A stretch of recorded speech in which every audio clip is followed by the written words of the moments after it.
Bismillahirrahmanirrahim. Assalamualaikum warahmatullahi wabarakatuh.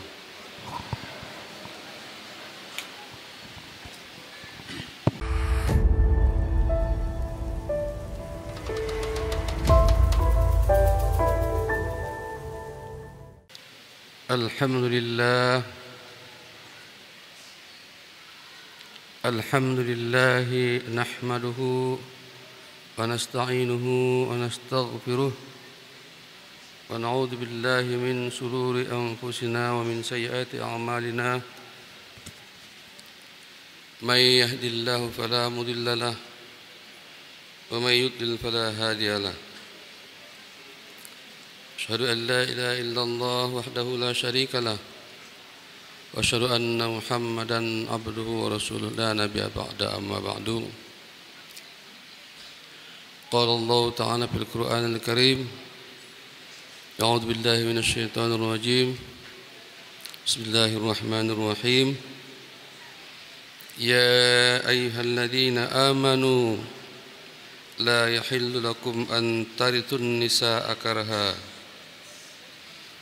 فلا تعضلوهن لتذهبوا ببعض ما آتيتموهن إلا أن يأتين بفاحشة مبينة وعاشروهن بالمعروف فإن كرهتموهن فعسى أن تكرهوا شيئا ويجعل الله فيه خيرا كثيرا. Sadaqallahul Azim. Saudara-saudara jamaah Jumat rahimakumullah. Yang pertama tentu kita tidak lupa bersyukur atas nikmat yang diberikan Allah kepada kita. Nikmat kesehatan rohani, nikmat kesehatan jasmani, nikmat ketetapan iman, nikmat punya kemampuan, nikmat punya keinginan, dan nikmat punya kesempatan. Yang kedua, salawat dan salam kepada junjungan Nabi besar Muhammad sallallahu alaihi wasallam. Mudah-mudahan dapat kita ikuti, kita amalkan uswah yang diberikan. InsyaAllah kita selamat, bahagia, sejahtera dunia dan akhirat. Amin ya rabbal alamin. Saudara-saudara jamaah Jumat yang saya hormati, sebagai khotib saya berkewajiban untuk mengingatkan, menasihatkan tawasaw bil haq, tawasaw bis sabr, khususnya kepada diri saya sendiri dan umumnya kepada jamaah sekalian, agar kita senantiasa berupaya meningkatkan kualitas takwa. Kualitas takwa yang senyatanya, yang semestinya, yang sewajarnya. Artinya bukan takwa yang bersifat teoritis saja, tapi takwa yang kolbunya ya takwa, hatinya takwa, telinganya takwa, anggota badannya semua takwa, dan semua perbuatannya takwa. Dimanapun dia berada, dimanapun kita berada, di rumah, keluarga, sahabat, teman kantor, masyarakat, negara, urusan dunia, urusan akhirat, pokoknya semua kita usahakan untuk meningkatkan kualitasnya. Maka salah satu dari itu, pada kesempatan yang singkat ini saya tadi menyampaikan ayat yang tertulis dalam surah An-Nisa ayat 19. Ayat itu yang pertama berisi tentang Islam berkeinginan mengubah masyarakat jahiliyah, ingin membangun masyarakat yang islami. Maka dalam konteks itu ayat ini bicara tentang tradisi kebiasaan orang-orang Arab yang mewarisi istri atau mewariskan istri. Jadi kebiasaan orang Arab, seorang laki-laki yang akan meninggal, dia mewariskan istrinya. Setuju atau tidak setuju, pokoknya diwariskan.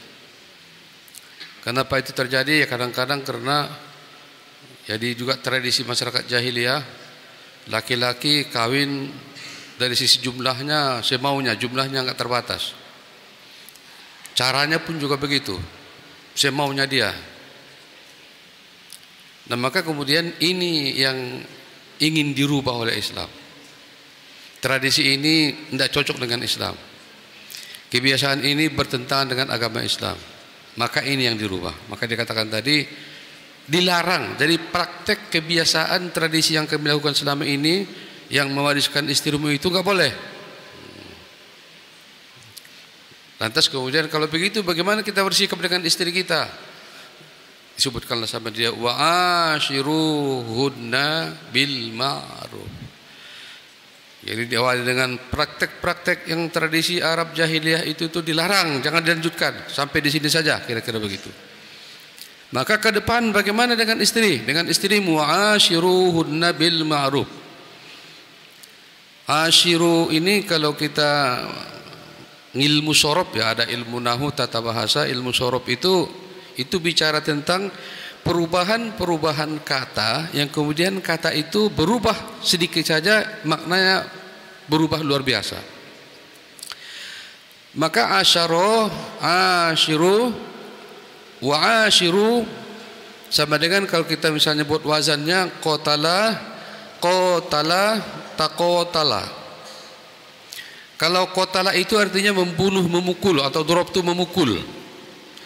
Kalau dia menggunakan kata-kata dorobtu, itu artinya apa? Artinya si subjek itu punya kekuasaan mutlak. Kemudian memukul sesuatu, apakah itu benda, apakah itu binatang atau apa, yang tidak punya kekuasaan untuk melawan. Jadi misalnya kita bunuh semut gitu ya, atau kita pukul laler atau maka kecil, maka meskipun dia ingin menolak, tapi karena dia nggak mampu, maka terpaksa dia terima. Jadi di situ apa istilahnya? Istilahnya antara dua subjek ini tidak berimbang. Si subjek itu kekuasaan penuh, si objek tidak punya kekuasaan. Maka setuju atau tidak setuju dia harus terima karena tidak punya kekuasaan. Tapi kalau dikatakan qotala, doroba, itu artinya berbeda. Itu antar dua orang yang sebanding. Jadi kalau bertinju, berantem dua orang yang sebanding, amal kata itu qotala. Qotala, Mactation, Holyfield misalnya gitu. Itu namanya apa? Antara si A subjek, si B katakanlah objek, dia punya kekuasaan, punya kemampuan yang berimbang dengan si subjek. Maka di sini kemudian apa? Mereka itu bisa dikatakan equal, mereka itu kekuatannya itu seimbang. Kalau taqotala itu jadi massa. Jadi massa berantem dengan massa. Pendukung sepak bola PSIM berantem dengan pendukung Persebaya Surabaya, itu namanya massa.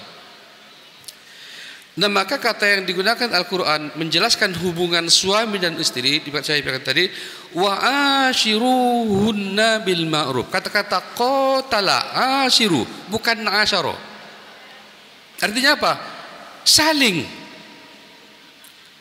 Maka suami dan istri itu tuh saling, equal, setara, sebanding. Nah, itulah yang diingat Al-Quran. Jadi kalau di masyarakat jahiliyah istri itu tadi jadi objek, tidak punya kekuasaan, tidak punya kuasa, tidak punya dawatan. Pokoknya dah sami'na wa ata'na kepada suaminya. Itulah tradisinya. Tidak boleh melawan, tidak boleh membantah. Pokoknya patuh apapun yang dikatakan. Ya, ini saya sampaikan melihat kasus-kasus di Indonesia yang ya kita dengar. Ada seorang suami ingin membunuh istrinya.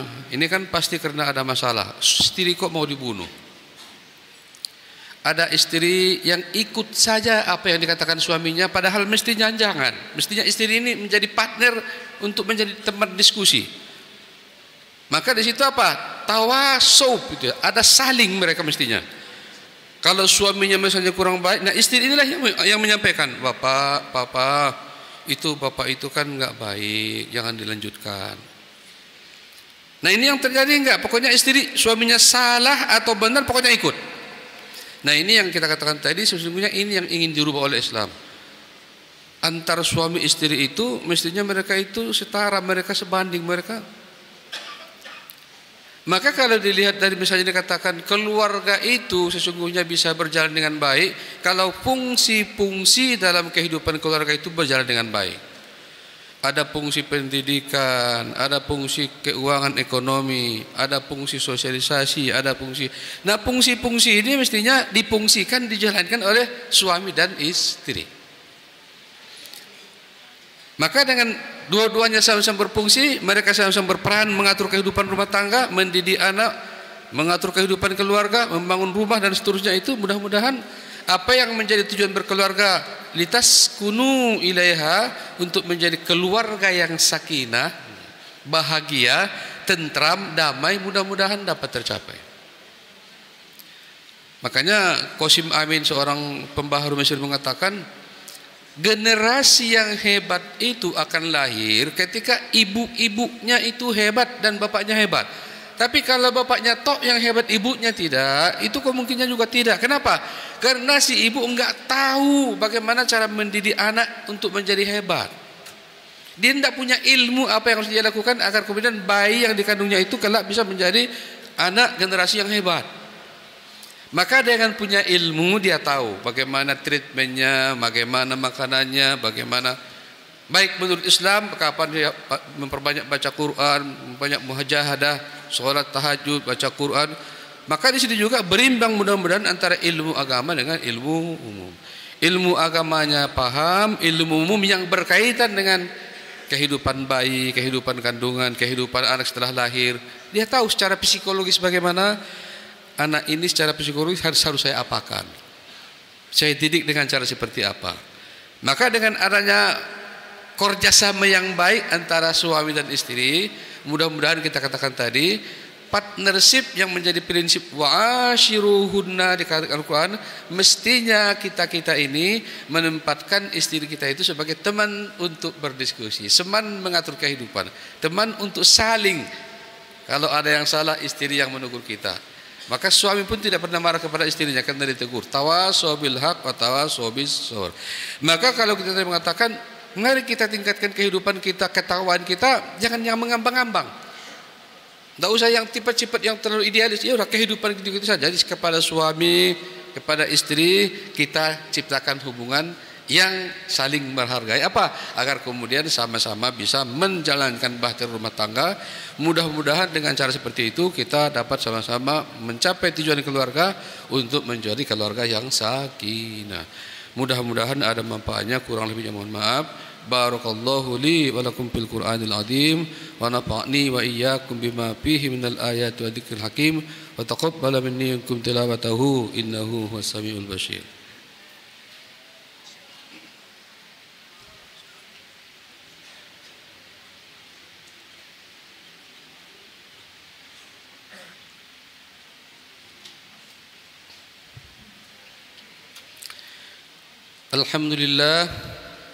Alhamdulillah rabbil alamin, wassalatu wassalamu ala asyrafil anbiya'i wal mursalin wa ala alihi wa sahbihi ajma'in warhamna ma'hum bi rahmatika ya arhamar rahimin. Allahumma shalli wa sallim ala sayyidina Muhammadin wa ala alihi wa ashabihi wa man tabi'ahum bi ihsan ila yaumiddin. A'udzu billahi minasy syaithanir rajim. Bismillahirrahmanirrahim. Wal 'asr innal insana fi khusr illa alladziina aamanu wa 'amilus shalihat tawasaw bil haqq wa tawasaw bis sabr. Innallaha malaikatahu yusholluna 'alan nabi ya ayyuhalladzina amanu shollu 'alaihi wa sallimu taslima. Allahumma shalli wa sallim ala sayyidina Muhammadin wa ala alihi wa ashabihi wa man tabi'ahum bi ihsanin ila yaumiddin. Bismillahirrahmanirrahim. Alhamdulillahi rabbil alamin. Wassalatu wassalamu ala asyrafil anbiya'i wal mursalin wa ala alihi wa sahbihi ajma'in. Allahumma rabbana dhalamna anfusana wa in lam taghfir lana wa tarhamna lanakunanna minal khasirin. Allahumma ighfir lana wa liwalidayna warhamhuma kama rabbayana shaghira wa li jami'il muslimina wal muslimat wal mu'minina wal mu'minat bi rahmatika ya arhamar rahimin. Allahumma ij'al jam'ana jam'an marhuma wa tafarraqna ba'dahu tafarruqan ma'suma. Rabbana hab lana min azwajina wa dhurriyyatina qurrata a'yun waj'alna lil muttaqina imama.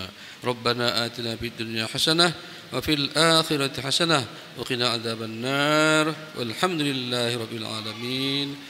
Wa la dzikrullahi akbar.